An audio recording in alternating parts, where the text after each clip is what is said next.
coming along. Today we are going to be discussing keeping the web open with WordPress and the importance of the open internet on the open source on the censored internet.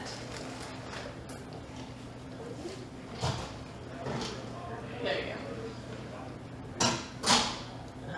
All right. As we said, my name is Kimberly Pater, and I am a senior technical account manager at WP Engine. My background is in WordPress development, but these days I mostly work with our customers on best practices and performance optimizations, and I am very passionate about open source. The presentation today has a bunch of different links to resources as we go through everything, so I will put this presentation up on my LinkedIn page, so feel free to connect with me there, ask questions later, or you can scan this QR code after we're done, and I'll pop up the presentation after this weekend. Today, what we are going to be covering is, yes, about open source, but what I wanted to start off with today is actually starting with a bit of a theoretical utopia, kind of a hope-punk vision for the open internet, as it were. And then, because I am a big fan of starting at, point zero, I know we have people with like a lot of different backgrounds in the room. We might have marketers, we might have, business development people. I want to start and discuss what is open source software, just so we all have a really good foundation as we move forward into the rest of the presentation. Then we'll be specifically discussing open source and the open internet and their relationship and importance to each other.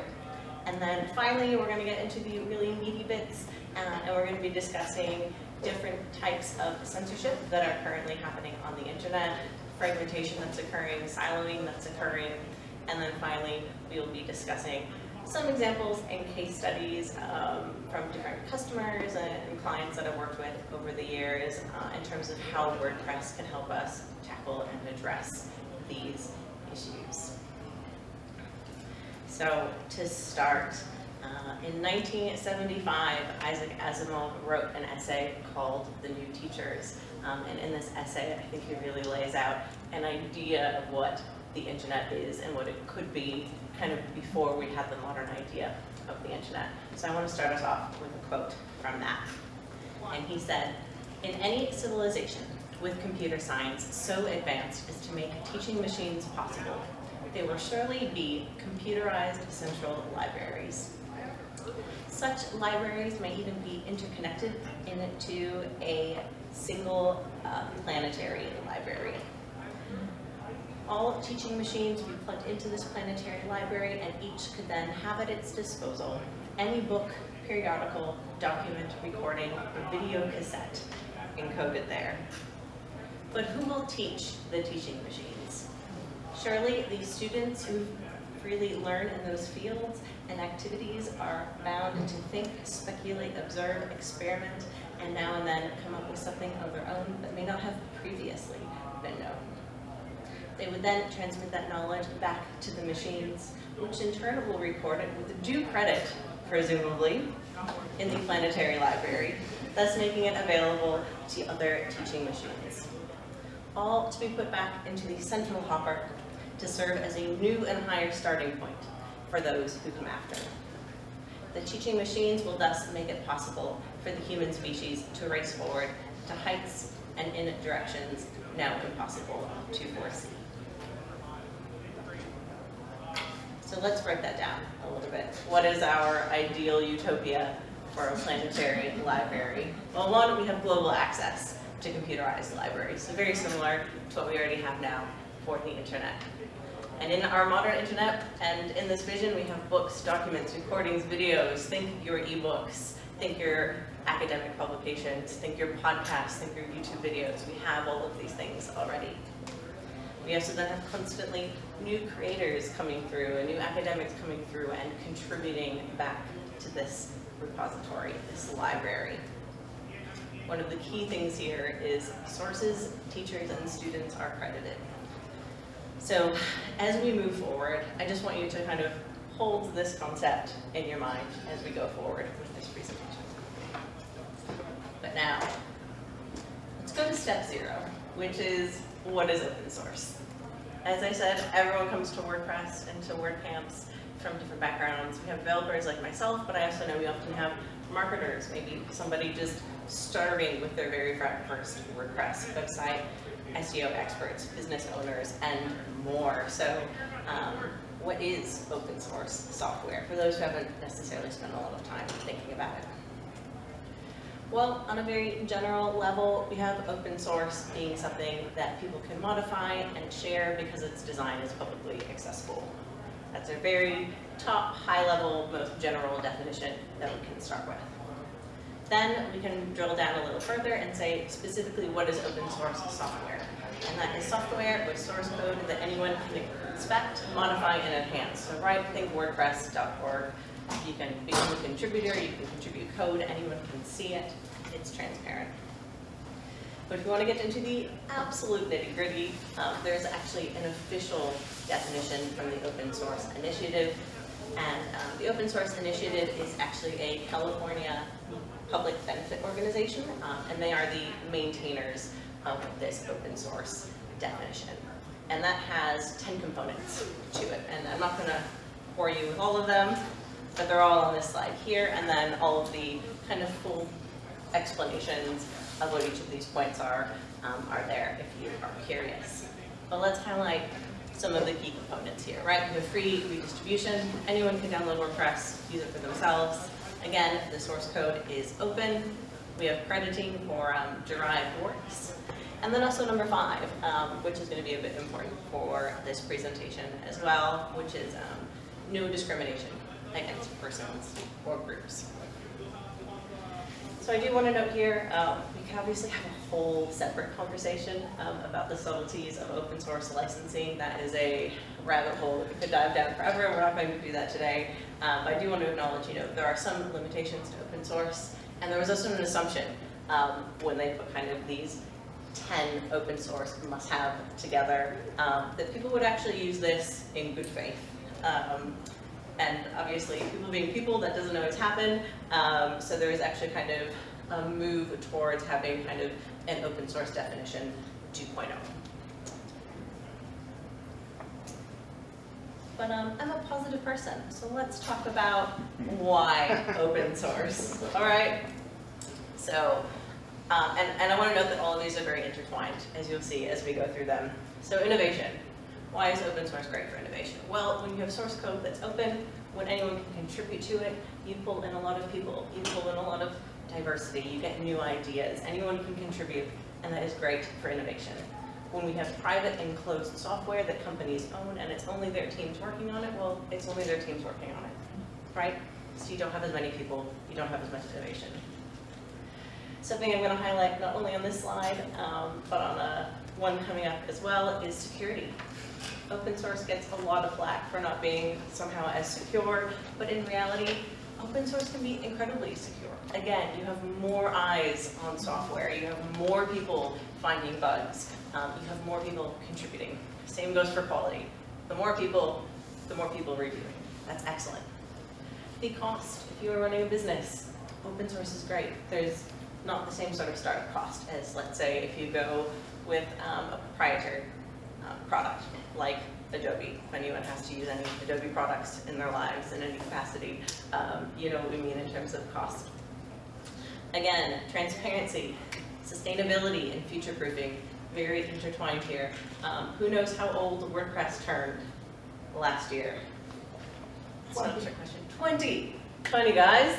That is a long-running piece of software on the internet, and it's sustainable. And it's great for future-proofing for that reason. Because again, we have a community, the next point, we have a community of people that are passionate about open source projects, and they are contributing their knowledge, and it helps us sustain these pieces of software into the future. And then of course we have the benefit of data ownership, which is going to be very important as we move on to talk about censorship, because when you have an open source project, you get to own your own data. You aren't giving it to a private company where it's stuck in a closed system. And then finally, accessibility. Not just in terms of like accessibility guidelines, which there was a really great talk on earlier today, but also access in terms of cost or getting your foot in the door with software development as well. Accessibility in all of its definitions.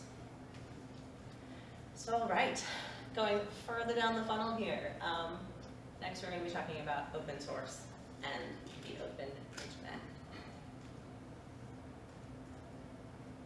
So, open source is the backbone of the internet as we know it today. So you've probably already heard it today, because I know whenever I go to a WordCamp, I hear it like nearly every presentation that WordPress powers an estimated now 43%, I believe, of all websites, which is a huge number. The private competitors like Squarespace and Shopify make up a tiny, tiny market percentage when you combine them, but WordPress is 43% of the web. Additionally, Linux systems, I know we all laugh about how unpopular Linux is for desktop. Even that has grown quite a lot in the past few years. It's up to like 2% or something now, 2.5. It was great when I looked it up the other day. But in terms of web operating systems, it's estimated that Linux makes up 41.4% of all the websites whose operating system that we know. This is the best survey that I could find, so I linked it there.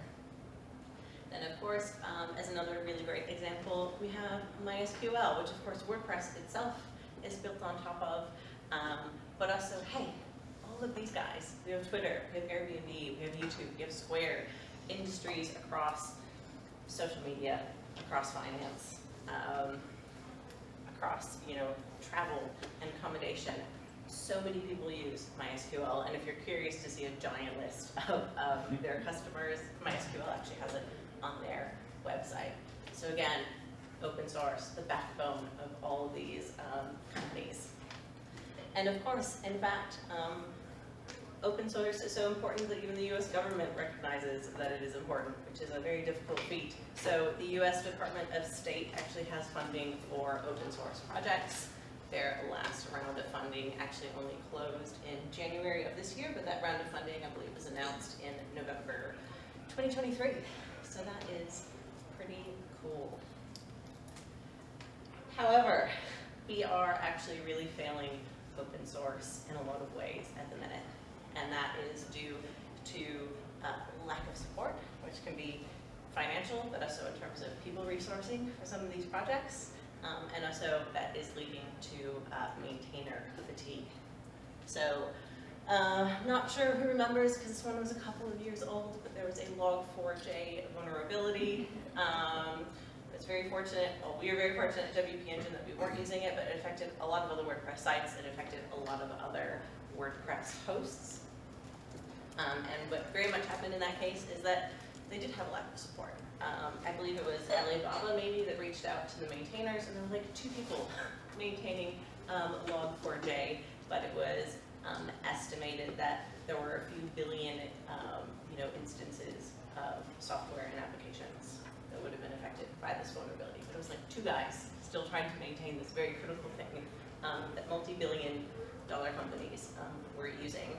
So I feel one of the articles I linked there for the lack of support is actually a really great article that talked about the human toll of open source and how a lot of us have a lot of entitlement and expectations around open source always being perfect, not having a vulnerability, but not necessarily us wanting to contribute back, not necessarily like companies wanting to appropriately contribute back to the software that they are using. So very critical. Again, more recently we had the XCUtils vulnerability. This is the one that was only a couple months old, and it was only found because I think it was like a Microsoft developer that was like, hey, this thing should be taking 30 milliseconds, but it's taking like 500. Why is that? And he discovered that there was a vulnerability in this other critical piece of software, which again, the maintainer was tired. He let somebody in as a contributor on the project that shouldn't have been. And that other contributor added the vulnerability to the project. Again, it's not always malicious, but when you don't have enough people maintaining it, it's certainly a problem. Other threats to open source include companies that built off of open source and now are shifting to closed licensing models. So some very recent examples of this are Red Hat, Redis. Redis is used on a lot of WordPress hosting companies, and we also have Terraform, which I threw in there as an example as well. So there's been a lot of controversy around those, which you can take a look at. And then another one I want to flag is ethics and AI. So even when we have AI and large language models who are open source, so we take Llama as an example, again, it goes back to that lack of attribution to sources. Or even when you ask an AI model, hey, where did you get this information from? What's the resource? And it goes, I don't know, let me make somebody up. It is Joan Smith of a university that doesn't even exist. And you're like, okay, cool, great, accurate piece of information. You know, it's important for us to know and have properly accredited sources for any software that we're working from or information that we are working with. All right, so now, what is currently happening that is threatening the open internet?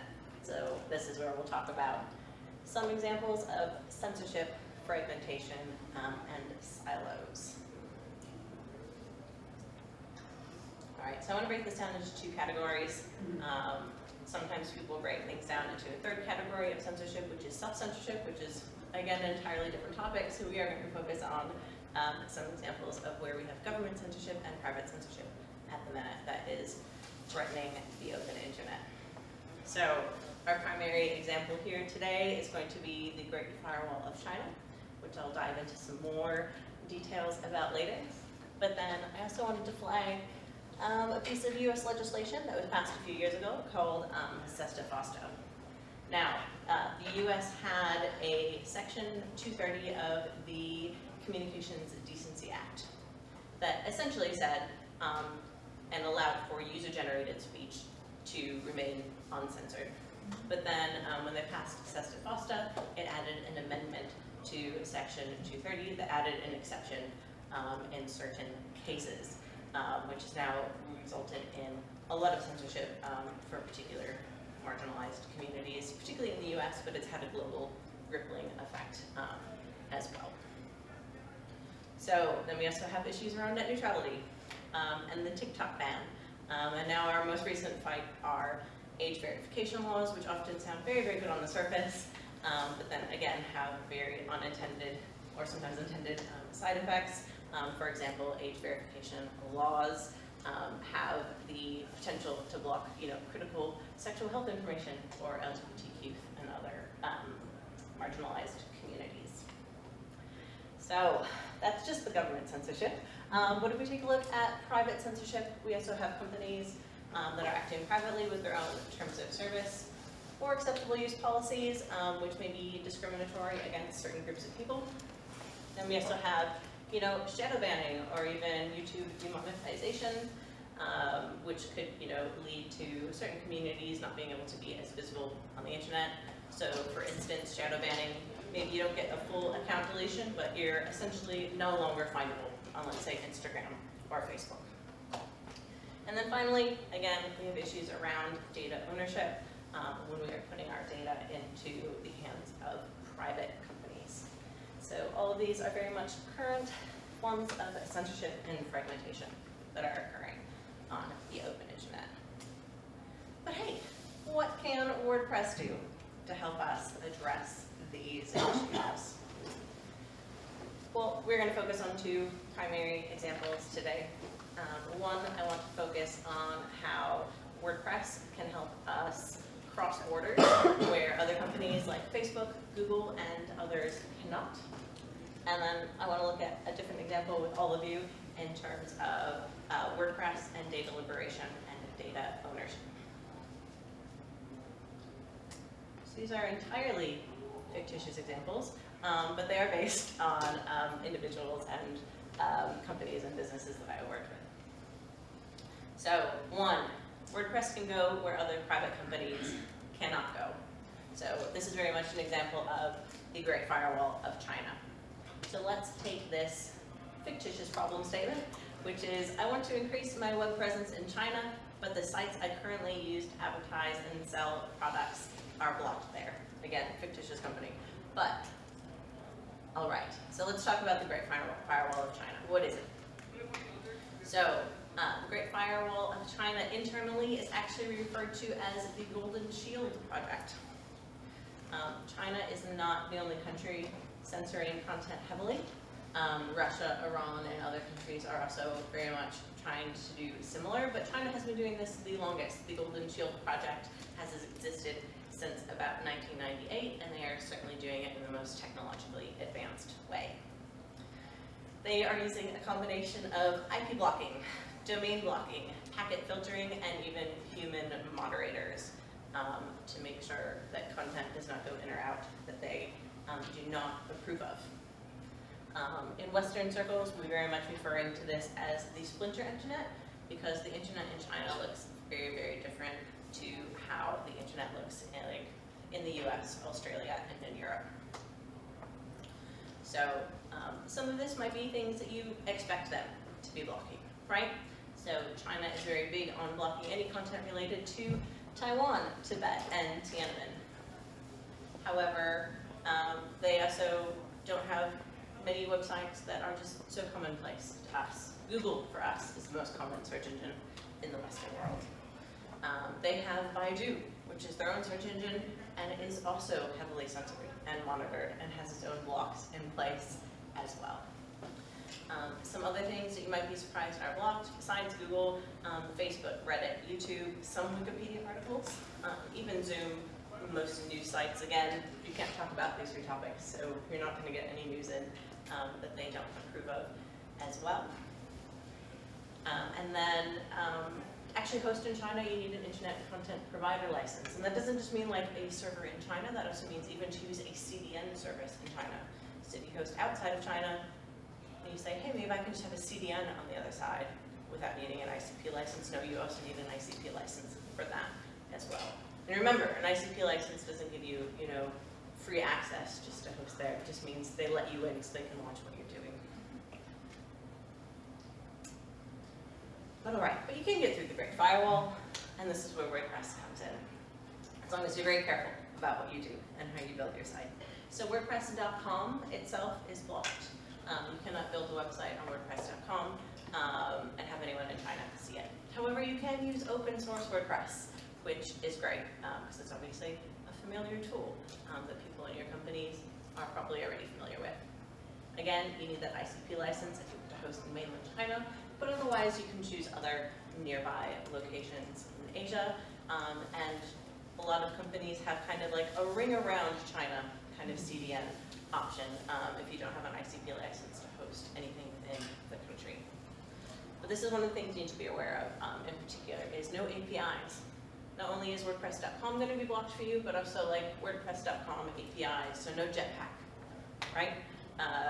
No embedding anything from Facebook and Instagram, and you can't even use Google fonts. So please, please, please self-host your fonts, put them on your WordPress.org, build website, and then you can host. I also know in every other circle you will have it drilled into your head that you need an SSL certificate, but if you can get away with not having an SSL certificate and you want your content to be accessible in China, this is actually one of those really weird edge cases where you might have better luck. Because if you don't have that SSL certificate, the Chinese government can see what pages people are actually looking at, they can see all of your content, and if they can monitor you, you might be a little bit more likely to get through. If you are just objectively curious if your site is blocked for any reason, I've linked a few different testing tools, but the most reliable way is actually just to call a friend in China and ask them if they can access your website. Which hopefully, if you're hoping to do business there, you should probably know at least one or two people in China as well, and you can ask them if your website is accessible. But one of the things here is performance testing, because a lot of people feel that their website is blocked in China, but sometimes it is just incredibly slow, right? You have to get through the firewall, so having an incredibly lightweight WordPress website is going to be the key there. So performance test, performance test, performance test. All right, our next example, let's talk about data liberation and ownership. I firmly believe that your data is yours and you should keep it to yourself. All right, so let's take this example. The website X has changed their terms of service, and they will now be taking all of my content and using it to train their own AI/LLM. I cannot opt out, and I do not want them to use my content for training. I don't want to remove all of my images and posts, but I don't want to lose all of the hard work I want to remove all that content, but I don't want to lose all of the hard work I've put into my profile. Imaginary person, 2024. But all right, again, this is where WordPress can come in. And the more people we have through this project, the better. But WordPress.org actually has a page for the Data Liberation Project. And on that page, there are already guides to start moving your content, wherever it is, into WordPress, and to help convert it from wherever you are and get it on to your own website, which I think is incredibly important. So here's a screenshot. There are some other ones as well, and then there's some additional guides too. So, reclaim your data.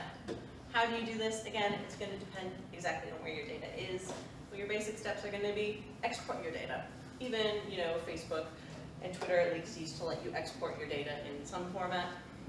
Then you're going to want to spin up a WordPress.org website on a hosting provider of your choice, right? I mean, if you put it back into WordPress.com, then you've just given your data to a different private company. So don't do that. Make sure you're actually spinning up an open source WordPress.org site. And then finally, import your data. You're probably going to need to play around with it a bit. You're probably going to need to do some custom theme work to make it look pretty, but at least you'll have your data, and it will be yours, and you can show it off to the world in your own way without dealing with any of those censorship issues. All right, so some summary and conclusions, and then we can all have a chat. But today we explored open source software and how these projects, often supported by only individuals and communities of enthusiasts, are the backbone of the internet. And I know it can be easy to look at the current state of things, ongoing censorship, splinternets, data ownership issues, and perhaps feel that our ongoing battle for the open internet is not one that we can win. But WordPress and other open source projects are already well positioned to address many of these issues and to help keep the internet open. Hopefully with some persistence, an Asmon stream of a planetary library is still possible. We simply need to continue to be good stewards of open source. Thank you.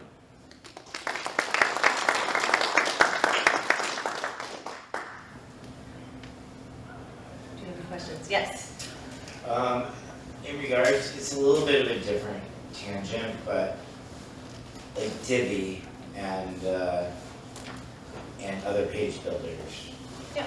And it's not data liberation, but it's like data. You will actually find, so it's not a full tangent, because the screenshot of the guides just on the list are actually guides to get your content out of, I believe, Divi's on the list. It might be like Viewer Builder or Elementor or something as well, but Divi is definitely on the list. Oh, and also like, it might actually be like converting something, one of them like into blocks or something as well. So yes, if your content is kind of like stuck in a page builder system, there are some guides for that as well. And again, if there's not one listed, it's a good opportunity to jump in and convert it. Isn't it interesting because a lot of these a lot of the complaints of page builders, which I agree, I wish they would all go away. Personally, I wish they all Elementor, they all suck. But anyways, but if you're stuck in there and they say like you need to get your data out of there, it's not easy, right? Like it's not like you have to, because they put in the short codes, they put in so much crap that you have to like filter it all out. Yeah, absolutely. Or you have to hope that all of that data is just in your database somewhere. And then you have to be, get a good database admin or something to help you pull it out sometimes as well. Okay. So. But that would be another. Is that like another candidate of like what you're talking about? Because if you use a page builder, you're kind of putting your data in jail. Yeah, you've kind of put your data in jail. That's a good way to put it. And that's why those are included, I believe, on the Data Liberation Project page. Because again, you have to pay. Sometimes like Divi will have a free version. Elementor has a free version, right? But then slowly you're like, but I need that paid feature, or I need like that add-on. And then you end up paying like $300 US in plugin fees a year or something, and you're like, but this started out as a less expensive project. That's what I'm saying. No one understands that when they do Elementor or Divi. They're just like, this is so easy, but they have no idea how badly they're screwing up their future data. Absolutely. All right, thank you. Yeah. Thanks for validating. 100% validated. Yeah, thank you. Any other questions, comments, concerns? Yeah. I heard that net neutrality was restored. Yeah, so when I was looking at this news resource, it did look like they were looking on repealing, so Biden passed some somebody like passed some net neutrality laws like Obama did, and then Trump repealed them, I think, and then Biden was looking at restoring them, but I don't know if that's actually passed yet. Like, even the news articles I read were, you're nodding your head, so feel free to jump in. Like, I think it's in discussion, but I don't think it's passed yet to restore it. A vote scheduled, or it's on the docket to be scheduled. Yeah. And because they have an opportunity to do so, it's looking pretty positive. Yeah. It's not solidified just. Fingers crossed though, obviously. I'd like to get that one back. Anything else? Thank you, everyone. Thank you.